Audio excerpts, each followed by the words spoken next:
ایک مٹھی داڑھی رکھو، اگر مولوی ناراض نہ ہو، ایک مٹھی سے زیادہ داڑھی بھی ٹھیک نہیں ہے، ایک مشت سے زیادہ داڑھی بھی ٹھیک نہیں ہے۔ حنفیہ کا صحیح قول یہی ہے۔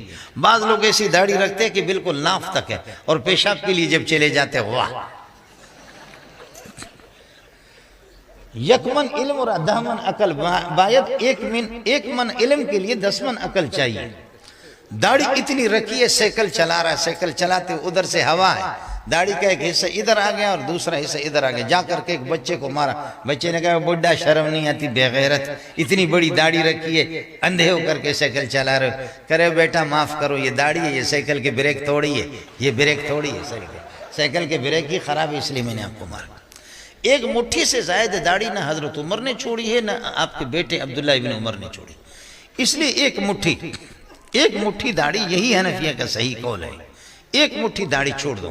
باقی آپ کہیں گے کہ اگر داڑھی رکھیں گے نا، ساتھی کہیں گے کہ داڑھی رکھیں گے تو پھر بیوی ہمیں پسند نہیں کرے گی، تو جو بیوی جس کو داڑھی پسند نہیں ہے نا، تو پھر اس کو کوئی اور داڑھی منڈا کوئی پسند ہوگا، اس سے شادی آپ کیوں کر رہے ہیں؟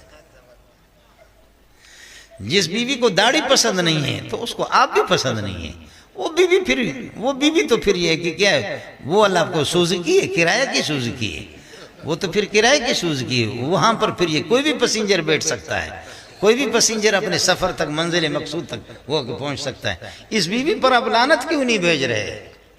اس بیوی پر آپ لعنت کیوں نہیں بھیج رہے؟ اس کے منہ میں کس کر کے آپ جوتا کیوں نہیں مارتے؟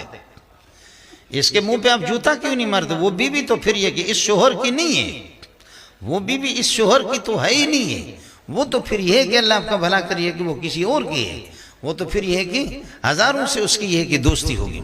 اس لیے گزارش یہ ہے کہ 1.25 لاکھ انبیاء میں سے کسی نے بھی، ساتھی مجھے صرف یہ بتا دے کہ جب داڑھی کو جمعے کو میں صاف کرتا ہوں بلیڈ لگا کر کے، وہ بھی گٹر میں، لوگوں کے پاخانے ٹٹیاں بھی اسی میں جاتی ہے اور داڑھی کے بال بھی اسی میں جا رہے ہیں، آپ رب کو کیا جواب دیں گے؟ نوجوان حضرات رب کو کیا جواب دیں گے؟ کیا کریں گے؟ اور آپ کو کون سا بے غیرت ہے دنیا کا جو آپ کو کہتا ہے کہ اس کو صاف کرو تو آپ بہت خوبصورت لگیں گے؟ کون سا بے غیرت ہے دنیا کا جو آپ کو کہتا ہے اس کے صاف کرنے سے آپ خوبصورت لگتے ہیں؟ بھائی کوئی خوبصورت کیا ہے؟ داڑھی منڈوں کے درمیان میں داڑھی والا جاتا بھی شرمندہ ہوتا ہے، اور داڑھی والوں کے درمیان میں داڑھی منڈا آتا ہے وہ بھی شرمندہ، پتلوں والوں کے درمیان میں شروال والا جاتا ہے، کہتے ہیں لعنت ہو میں کدھر آ گیا؟ لیکن پتلون سبحان اللہ کیا ہی چیز ہے، واہ واہ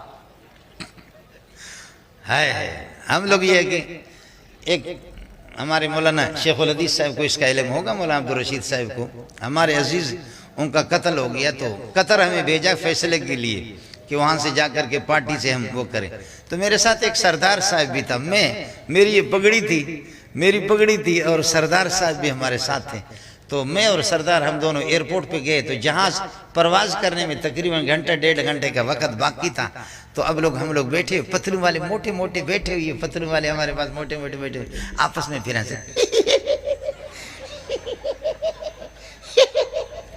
ایسے کر، اور پیچھے سے سارا کا سارا کھلا ہوا ہے،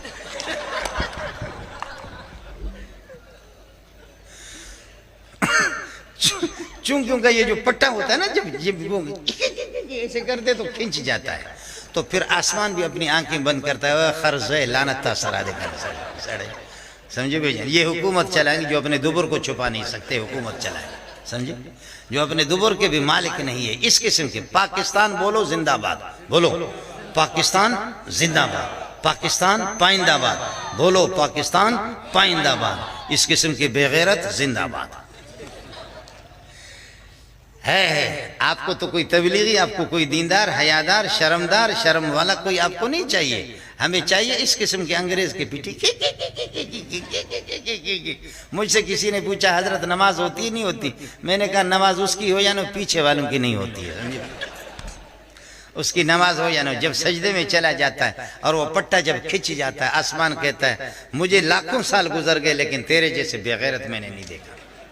آسمان بھی کہتا ہے کہ میں نے اس قسم کے بے غیرت نہیں دیکھا، جو سندھی میں کہتے پاڑ کے پانی اگاڑو کرے چھڑے مانو جو سامو جو کو آئے، اسی طریقے پر یہ کہ بہت بڑا مسئلہ ہے۔ نوجوانوں، محمد اگر آپ کو محبوب ہے تو محمد کی نماز کو بھی محبوب بناؤ، محمد اگر آپ کو محبوب ہے اس کی داڑھی کو بھی محبوب بناؤ، محمد اگر آپ کو محبوب ہے تو محمد رسول اللہ کے لباس کو بھی۔ عرب لوگوں کے ہاں یہ جو جبہ ہوتا ہے، جبے کے نیچے تہبند ہوتا ہے، تہبند کے نیچے تبان انڈرویر وہ ہوتا ہے۔ اب اگر یہ جبہ اتر جائے تہبند شرمگاہ چھپی ہوئی، اگر تہبند بھی نہ ہو تب بھی وہ چھڈی ہے تبان جس کو کہتے ہیں، حضرت بیٹھے ہوئے یہاں پر بخاری میں باقاعدہ اس کا تذکرہ موجود ہے۔ اب جب بیت اللہ کی تعمیر ہو رہی ہے تو یہ کر رہے کہ لوگ ایک ایک پتھر اٹھا کر کے اپنے کندھوں پر یہاں پر لاتے ہیں۔ حضرت عباس اور آپ کا بھتیجا محمد رسول اللہ صلی اللہ علیہ وسلم، رسول پاک صلی اللہ علیہ وسلم کو اب تک نبوت نہیں ملی ہے۔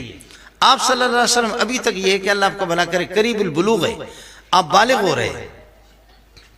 آپ صلی اللہ علیہ وسلم، دوسرے لوگ ایک ایک پتھر اٹھا کر کے لا رہے ہیں، رسول پاک صلی اللہ علیہ وسلم 2 پتھر 3 پتھر اپنے کندھے پر اٹھا کر کے لاتا ہے کعبۃ اللہ کی تعمیر کے لیے۔ حضرت عباس آپ کی چچا تھے، 2 سال عمر میں بڑے تھے، اور بیٹے اس میں بھتیجا اور چچا دونوں کی آپس میں بے تکلفی بھی رہتی تھی۔ لوگ حضرت عباس کو چھیڑتے تھے، لوگ کہتے تھے حل انت اکبر و ابی ابن اخیکا، تو بڑا ہے یا تیرا بھتیجا محمد بڑا ہے؟ تو حضرت عباس خاموش ہو کر کے آسمان کی طرف دیکھ کر کے کہتا تھا انا اکبر منہ سنن وہو اعظم منی، ارے عمر میں تو میں بڑا ہوں، میرے بھتیجے کا کیا کہنا، وہ آسمانوں پہ پہنچا ہوا ہے۔ واہ واہ، کیا پیارا جواب ہے۔ حل انت اکبر ابی ابن اخیک، تو بڑا ہے یا تیرا بھتیجا بڑا ہے؟ انا اکبر منہ سنن وہو اعظم منی، میں عمر میں تو بڑا ہوں لیکن اس کی عظمتوں کا کیا۔ بے تکلفی تھی۔ فرمانے لگے کہ بھتیجا 2 3 پتھر اٹھا کر کے آپ اپنے کندھے پر رکھتے ہیں، کندھا مبارک آپ کا زخمی ہوگا، یہ کر لو کہ آپ اپنے تہبند کو، جبہ ہے اس سے شرمگاہ چھپی ہوئی ہے، پھر جبے کے نیچے تہبند کے نیچے تبان و انڈرویر اور وہ چھڈی، تو آپ اپنے تہبند کو اتارے، چھڈی ہے اور جبہ ہے، شرمگاہ تو چھپی ہوئی ہے، تو اس تہبند کو آپ دوہرا کہہ دے، تہرا کہہ دے، چہرا کر کے، دوہرا تہرا چہرا کر کے آپ اس کو یہاں کندھے پر رکھیں گے، تو پھر اس پر 2 پتھر 3 پتھر رکھیں گے تو کندھا مبارک آپ کا زخمی نہیں ہوگا۔ فرمایا کہ چچا جی میری غیرت اس کی اجازت نہیں دے رہی ہے، لیکن آخر چچا نے اصرار کیا، حضرت عباس نے، جب آپ نے اصرار کیا تو رسول پاک صلی اللہ علیہ وسلم نے آپ نے اپنے تہبند میں، جو کہ جبہ کے نیچے تہبند، پھر انڈرویر، یہ سب کچھ، آپ نے اس تہبند میں ہاتھ ڈالا کہ اس کو کھولنا چاہا کہ اس کو چچا کے کہنے کے مطابق دوہرا تیرا چہرا کر دوں اور پھر کندھے پر رکھ دوں، پتھر اٹھا کر کے لاؤں۔ جیسے آپ نے کھولنا چاہا، تھوڑا سا کھولا، بے ہوش ہو کر کے گر پڑا صلی اللہ علیہ وسلم، بے ہوش ہو کر کے۔ یہ بخاری کا واقعہ آپ کو بتا رہا ہوں۔ آنکھیں اس طرح خیرہ ہو گئی، واہ واہ، فرشتہ فوراً پہنچا اور فرشتے نے فوراً آپ کے تہبند کو باندھا، فرشتہ فوراً پہنچا اور آپ کے تہبند کو یہ ہے کہ باندھا۔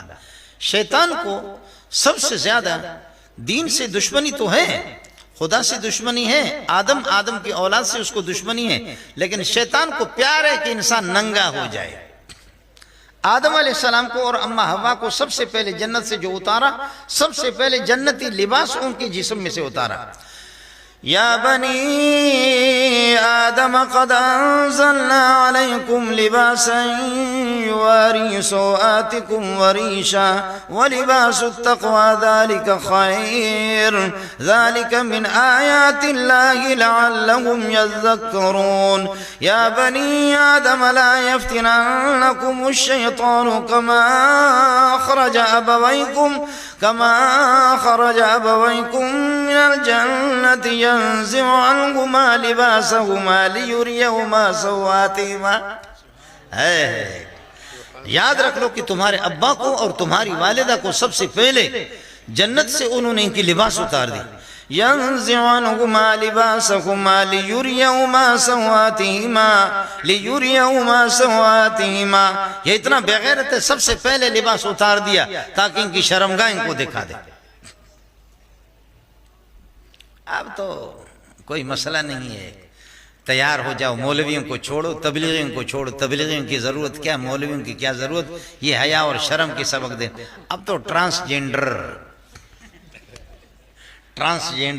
ابھی والد صاحب جو ہے نا 20 سال اوپر رہا ہے، اب ٹرانسجینڈر کر کو اس کو امی بنا دو، اور امی غریب نیچے رہی ہے، 20 سال وہ اوپر آ جائے تاکہ وہ بھی مزہ چکھ لے۔ پھر یہ ہے کہ اصطلاحات کی تبدیلی ہو جائے گی، 20 سال پہلے جس کو آپ نے ابا کہا اب اس کو ڈبا کہہ دو، اب وہ ابا نہیں رہا، وہ ڈبا ہی ہو گیا، اب اس کو امی کہہ دو، اور امی کو اللہ کا بھلا کرے اس کو ابا کہہ دو۔ پاکستان زندہ باد، پاکستان پائندہ آباد۔ اللہ تعالیٰ محمد کے بلبلوں کی آمد کو اپنی بارگاہ میں قبول فرمائے، آپ کے بیٹھنے کو اپنی بارگاہ میں قبول فرمائے۔ اللہ تعالی ہم سب کو محمد رسول اللہ کی سیرت طیبہ، اخلاق حسنہ اور اخلاق فاضلہ سے زیادہ استفادہ کی توفیق نصیب فرمائے۔ میرے سے ٹوٹی پوٹی باتیں میں آپ سے معافی چاہتا ہوں۔